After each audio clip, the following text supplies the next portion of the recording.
Don't ever buy this device. It's not what it claims to be.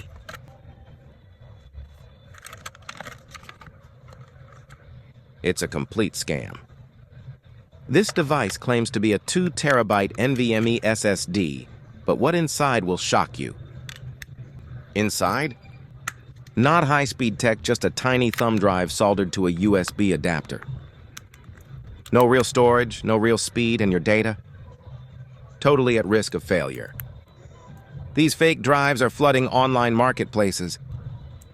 They lie about their capacity, and when you least expect it, they fail and corrupt your data. I bought this garbage so you don't have to. Trust me, you will regret it. Rule of thumb?